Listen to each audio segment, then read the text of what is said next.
Hi guys, so after 5 days doing a tour of the Netherlands and a little bit of Germany, I needed a nutritious breakfast, so this is what I went for this morning. Stone kidney bean with rice, banana, an apple, a coffee, green tea, and vitamins on the left are omega-3, iron and vitamin D. Hi guys, so I'm spending the morning doing some training and nutrition plans for a few friends who want some stuff doing. I'm going to be giving these out for free just to get a taste of whether people enjoy these plans, whether they work, whether they enjoy the service that I give them just before I get qualified as a personal trainer, which should be in the next month or two. So a spreadsheet that I've chosen to use is on Google. It allows you to update things live, and you can also invite people, the people that you're developing these plans for, to edit. So what they can do when they're in the gym is they can go online, they can use this as a sort of online training log, and they can update the weight that they're doing for certain exercises, whether these exercises feel good when they're performing them, whether they encounter any problems performing them, or whether they've done a different exercise to what you've suggested because perhaps somebody's been on that machine or that bench when they've wanted to go on it. So this spreadsheet I've used with someone else in the past, and it's worked really well. You can also access it offline, so if your gym doesn't have Wi-Fi, or if you don't want to go onto your mobile data, you can just download the Google Spreadsheet app and you can update it offline. So for that reason, I find it to be a pretty effective way of logging your training and nutrition. So this is what I've got so far this morning for one of my friends called Sam. I'm pretty sure he won't mind me name checking him in here, but his goal is to improve upper body performance. So when I'd first get a client, I'd find out what goals they've got. That's the most important thing. If they don't have a goal, then it's difficult to design something because you want to tailor the plan to whatever they want to achieve in the future. So this is what I've got so far. He wants to improve his upper body appearance, obviously. He goes away in January. So it is mainly an appearance thing, and that's fine because a lot of people first get into fitness and training because they want to look good, and that's one of the main things that people want to achieve. It's not always performance based. So day one, we're going with a pretty basic chest workout, but we're going to prioritize the squeezing of the pecs and stretching, because if you can't access the chest to start off with, then you're not going to make it grow. So what I want to do is help Sam to establish a mind-muscle connection with his chest before he gets in the gym and starts training it. So the first exercise would be a dumbbell bench press, just warming up. As you can see, we've got a sets and reps table. We've got a tempo table, so that basically means a 2-second stretch at the bottom, 2-second sort of press, and then a 2-second hold at the top. Doesn't sound like a long time, but that's difficult. And what we want to do is just increase the amount of time under tension for Sam, because we want to shock his chest into growth. That also, a longer tempo also helps to increase the squeeze and increase that burning sensation in your chest when you're training it. So just 3 sets there at about 60% of his max, and then into a working set 3 times 8 pec deck. That's a great one for squeezing the chest, I find. So we're gonna put him on that just for 2 sets of 15, again with the 2-2-2 tempo, and then an incline press just to hit the upper portion of the chest at the end.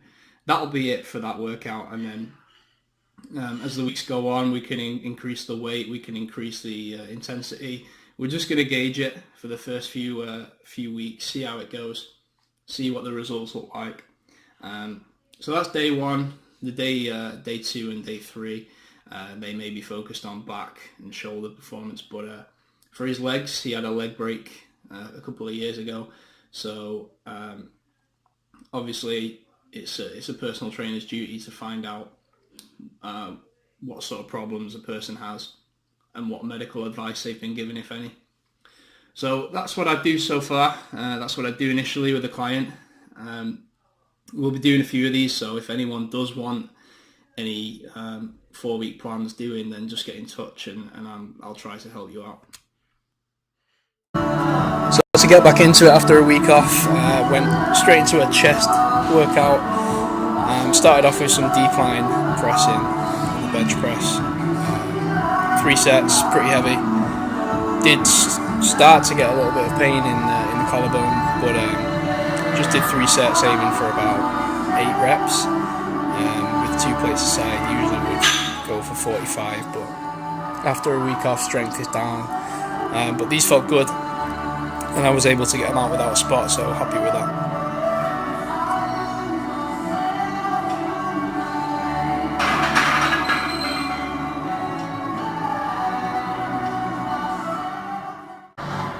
So the next exercise was flat bench press. Every month I try to include some different principles with the training, so I don't try and change it up too much if it's going well, just add some different principles. So this month it's going to be pyramid training, so we're starting off on a lighter weight, just 20 aside here, then move up to 30 aside, highest set will be 40 aside, then move down. So as you can see, I'm trying to go a little bit slower on the lighter weight, just so I'm taxing the muscle as much as I can. There will obviously be more reps on the lighter weight, and they'll decrease as we go up.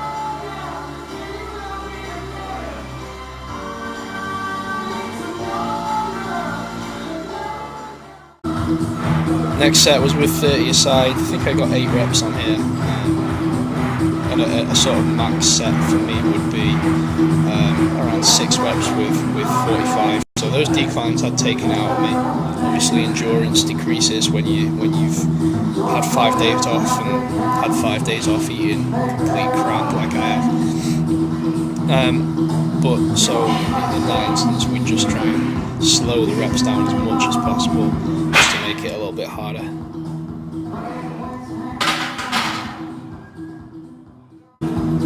Completely bottled it on this set, got 2 reps. Second rep I thought I was going to have to call someone over to come and save my life, but managed to get it out in the end. But yeah, I mean, just in the next workout obviously I'll try and go for a little bit more, but really struggled to get even 2 on here. So with the pyramid set, you then move back down to the weight that you did for set 2. But here I went for 20 because I felt I was only going to get around 4 or 5 reps on 30, which would be productive. So really slow on these reps.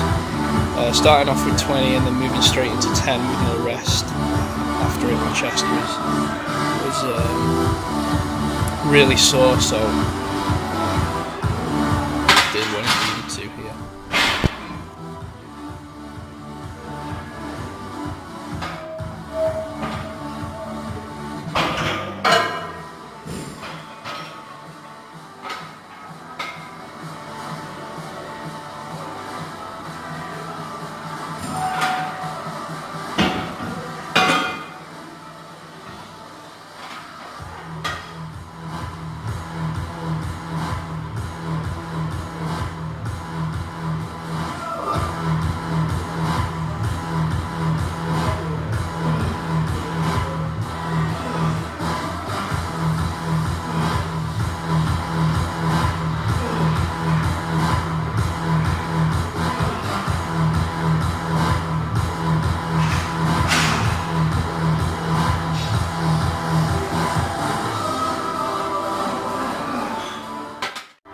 Then moved on to pyramid sets on the incline hammer press.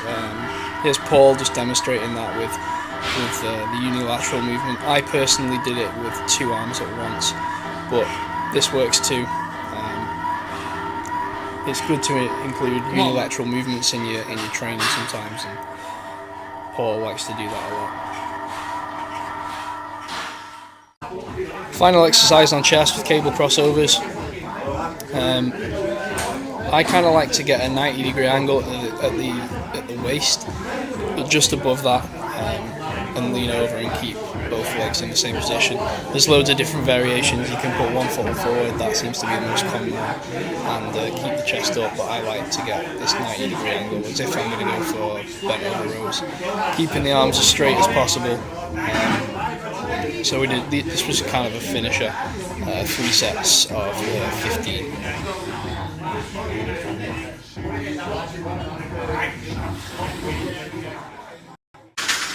And then we did a little bit of triceps, so rope push downs.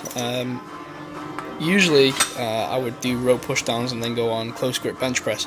Tried going on close grip bench press after this, and just had nothing left. Just honestly couldn't push any weight whatsoever, even with the bar. So these did their job. We did pyramid set on here, just trying to fill the triceps with as much blood as possible, and they were really good at the end of the workout.